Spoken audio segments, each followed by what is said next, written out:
Thanks. Hey guys, it's your boy Liam. I just cooked up a juicy story time for you guys today. This is the wild tale of the first time I ever got caught smoking. But before we dive into this, make sure to check out my Twitch.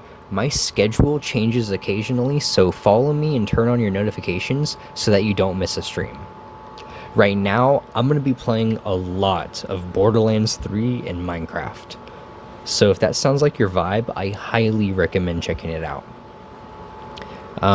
So back to the story. This is going to take place quite a few years ago. I was back in high school during my early days of smoking. And right before I got caught, I had just gotten my tonsils removed. So this made smoking a challenge, obviously. The heat was so tough on my throat.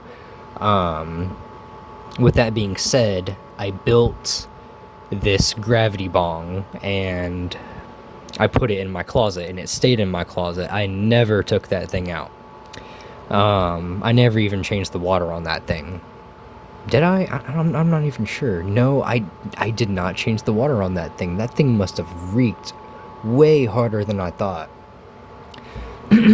But anyways, I made it out of this plastic gallon pitcher, like one of those large pitchers that you put water in. It was like, that thing with the handle.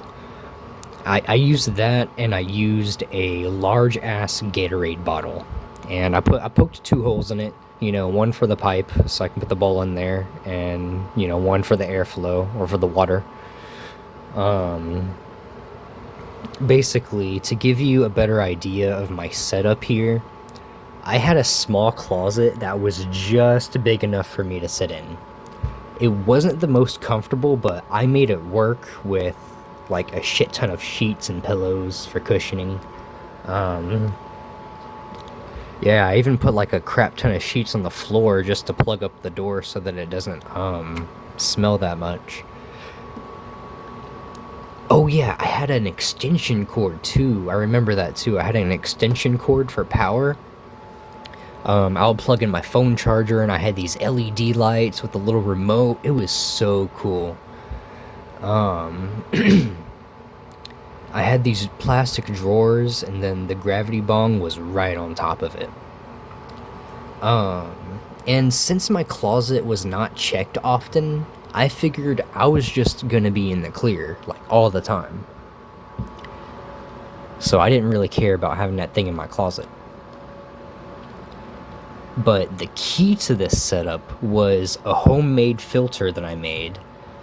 And I literally just took a plastic cup, a shit ton of tissues and dryer sheets, and essential oils, and a sock. Dude, I even put a sock in there.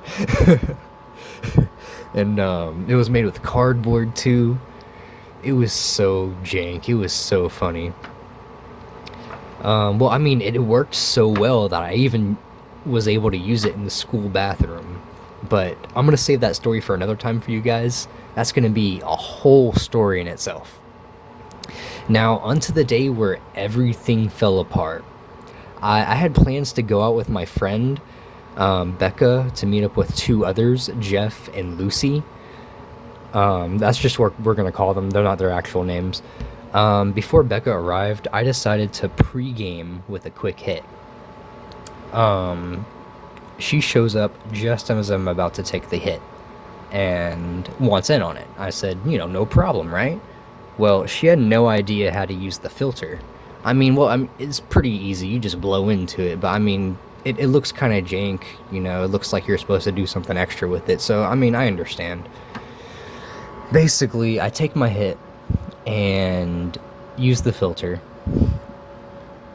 and it was set up in a way where I have to, like, move away and, like, so that she can have space to come in and take the hit, and she comes in and takes the hit, but holds it in way too long. Next thing I know, smoke is everywhere. She's coughing, apologizing, and I'm just like, we gotta go, like, now. It's okay, but we gotta go. So I grab my freaking Axe body spray and I just start spraying that shit all around my room. And the essential oils too. I had those out and I started just throwing a shit ton of that around.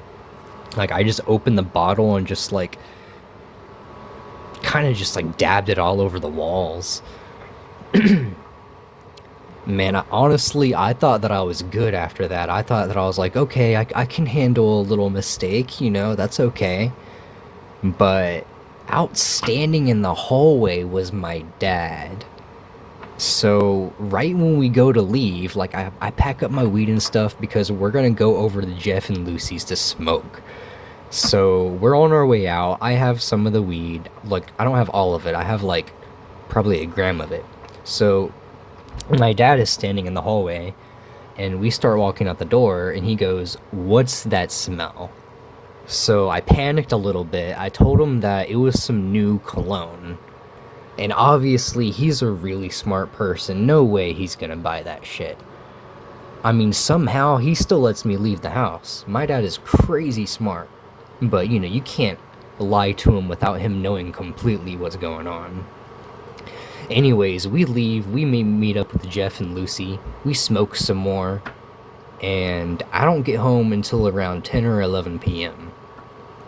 The moment I step inside, I know something's wrong.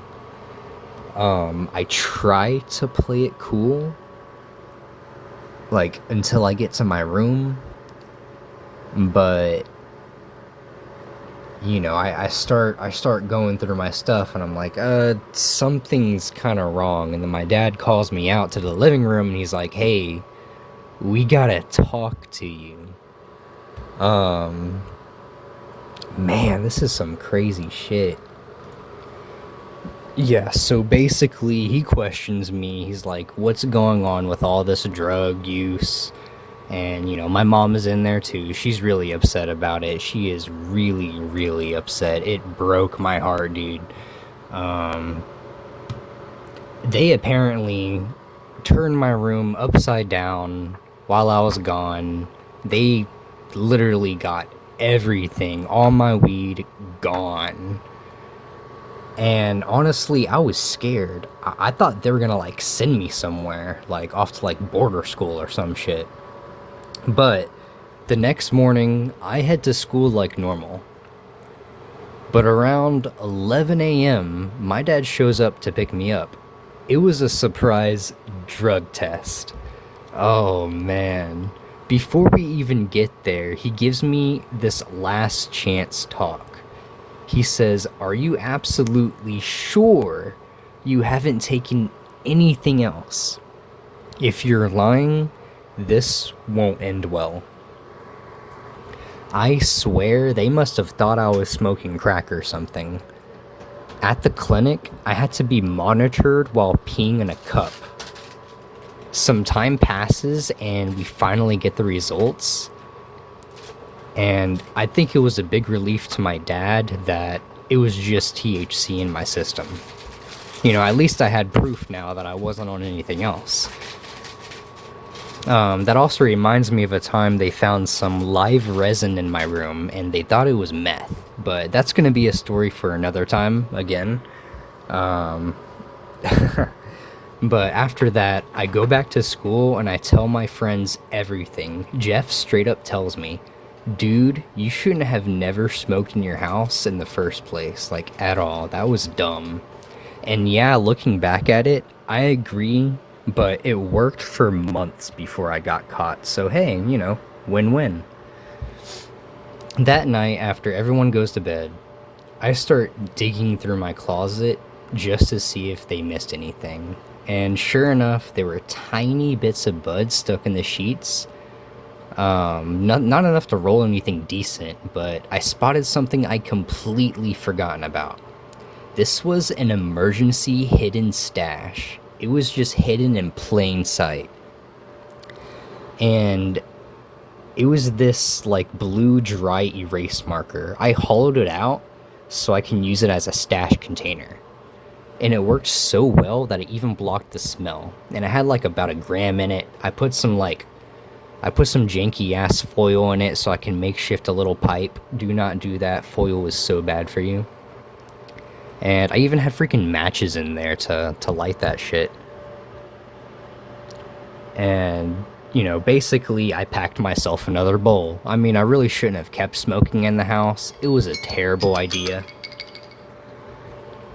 I was paranoid the entire time. You know, like, every time I would smoke, I would keep the volume so low on my phone, I was jumping at every little noise. I couldn't even enjoy it. Take it from me, smoking inside your parents' house is not worth it. Anyways, I hope you enjoyed this story time. If you did, be sure to like and subscribe. And I've got way more crazy stories coming soon, so keep an eye out. See you in the next one, guys.